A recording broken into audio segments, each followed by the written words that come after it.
له افغانستان سره د هند تازه مرسته او د پاکستان ورختایي. افغانستان اوس څنګه له نړیوالو سره ښې اړیکې لري؟ پاکستان ولې ورخطا دی؟ جزئیات یې ویډیو کې وګورئ او چینل سبسکرایب کړئ. سلام، ستړي مشئ د پښتو نیوز چینل محترمو لیدونکو، وخت مو بخیر. پام وکړئ تازه خو ډېر زیات مهم خبر ته. هند له افغانستان سره د 40,000 لیتره ملټین مرسته کړې.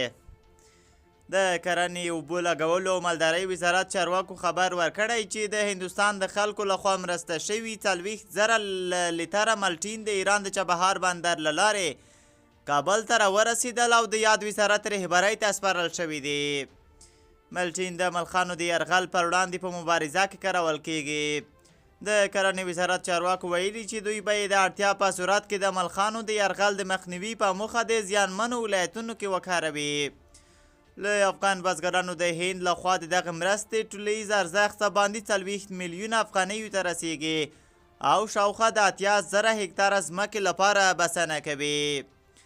د ایران په مرسته دغه راوارد شوي ملچین تازه پاکستان نیت کمی کړی او د افغانستان او هند په ملګرتیا پاکستان خوښ نه برېښي.